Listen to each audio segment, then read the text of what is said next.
In this Path of Exile 2 build video, I want to showcase and talk about my level 50 mid-game Hollow Palm Stormwave Monk build. Where honestly it's not super complicated. It's a very relatively simple build where you're using Tempest Flurry as your like close-up ability and Stormwave as your sort of like ranged nice AoE type ability with a Herald of Thunder buff. The long-term goal of this build is I want to do a Raiden themed build, so stay tuned for that. I know it's been a while since I did the previous video for this in terms of build video, but I want to show you guys the progression of this build, what I'm trying to do, and then once I get to like maybe like level 90, 100, it'll be at where I need it to be, I think, for the most part. Definitely by 100 for sure. But as you see from the gameplay here, you're essentially using just the two abilities here. And this is it with the Invoker Ascendancy, and I have the unlocked buff as well, Unbound Avatar, which also is adding more elemental damage. But let's get into what support gems I got going here for this build, and you're probably wondering like, how's this build working so good? So first things first here, Unbound Avatars here at the top. I don't have any support gems with that yet. I'm still trying to figure that out. Didn't have anything really put with it yet, so just bear with me, but this build works just fine. If you guys have recommendations, feel free to comment below. For the quarterstaff here, just have rapid attacks, life leech, talk about what's a little bit of life, nothing too major here. This isn't actually super important overall because you're mainly using Tempest Flurry and Stormwave to do your damage with the buff of Herald of Thunder. But let's go into Tempest Flurry. So I got lightning attunement for 25% more damage and lightning, rapid attacks for faster attack speed, and elemental armament 2, which adds even more elemental damage, which is why it's at like 2000 plus attack there. Stormwave is higher in attack though, and that also has elemental armament 2. Branching fissures, which was suggested by someone in my community while streaming this last time, I think, to try it out. And I'm loving it, even though this does have the ability to deal less damage and less area effect. It just does more fissures overall and helps with, it's a great OE and great mob killer. Lightning attunement as well to add more damage here, so pretty much the same with the exception of one support gem for each, just because I wanted these to be similar in strength to some degree, and both, you know, have respectable damage and really good damage output. Herald of Thunder, I have magnified area 1, elemental focus, which if you don't know, gives you even more damage here, damage, but cannot inflict elemental ailments. This means you can't do any like shock, freeze.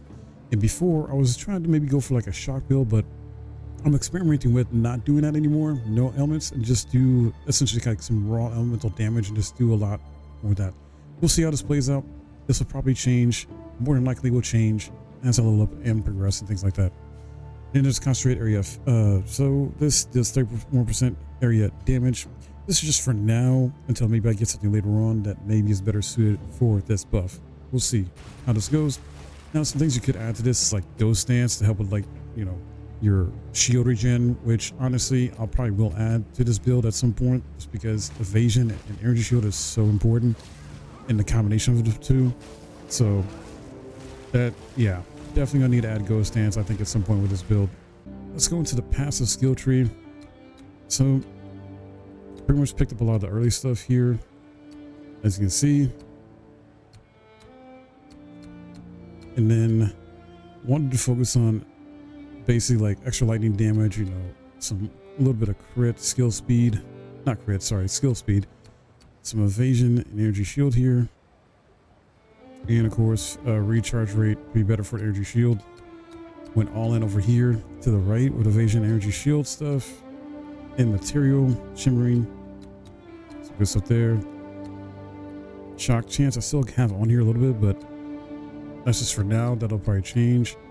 I made sure to pick up some mana regen because we are using quite a bit of mana with using Storm Wave, as well as cast speed increased, and some more evasion and cast speed. Some more attack damage output just in case, you know, figured out why not. Attack speed as well too. 10-fold attacks is really good. Obviously the Hollow Palm technique here. And just some notes here for Dex and intelligence there. I did get strength to 22 because I needed that for the elemental 2, which I need more strength for. That could change in the future though, just bear that in mind. More evasion energy shield up here. And then I went up here. May not fully go this way, I don't know yet. I do want to mess around with some daze and lightning. So just bear in mind, plus some deflection to help with this build and make it more OP. But definitely lightning damage here for sure. Pick this up if you are trying to follow this build in the same way or a similar way. Lightning damage is going to be really good. And then I still have to experiment with this stuff here, like with the chorus staffs tree here. We'll see what happens with that, if that actually really improves this build or not. But it's just a look at the passive tree. What I got for now, level 50. I have 2 extra points because I'm level 52 technically, but it's going to be level 50 build for you guys for now. I mean, if you level up 1 or 2 more, it's not going to be that drastic or anything like that. Just put 2 points in something else or 1 point. But yeah, when it comes to the armor, try to get something like close to level 50 as possible. Got level 45 headpiece here. Didn't have anything to slot in yet, so I'll slot something in later on. Did find some stuff to slot in here with some stun threshold, increased armor evasion. Honestly, I would go for the iron rune to increase your evasion and energy shield, because why not? But if you can, just find something similar to this. It doesn't have to be exactly like this armor. I actually end up, so this is solo self-found by the way too, and I ended up crafting a bit of this. So there's a vendor nearby. I bought this armor, got random loot, and then they had some 4, 5 like aphises or stuff like that, abilities, and I added more to it because I had exalted orbs. So did that with the shoes as well, the chest piece and the gloves. So you can get some resistance, get increased mana, get mana regen, things like that. Don't worry too much about life regen. You definitely want more like evasion, energy shield, resistance to elements, more mana regen, and just stuff to keep you alive. I was surprised I get the deflection rating here. That was a nice touch, honestly. Some cool stuff there. The belt is still the same from the last time. I think this might be the same too. The rings might be the same or similar in the amulet. I haven't really been able to find any better on the amulet or the rings yet, or the belt yet. So, but yeah, that is the Stormwave Hollow Palm Monk here, or Hollow Palm Stormwave build I got so far. And I'm hoping that once I level up some more, have some more stuff available to me, better gear and all that good stuff, and I'll get it to be feel like more like the God of Thunder Raiden from Mortal Kombat in a sense. So stay tuned for that. Hope you enjoyed this, and I'm also welcome suggestions to make this build even better, to fit the theme of like a Raiden type of build. Feel free, comment down below and let me know what build you're running with Hollow Palm Monk, or if you're just doing a different kind of character altogether. Love to hear from you.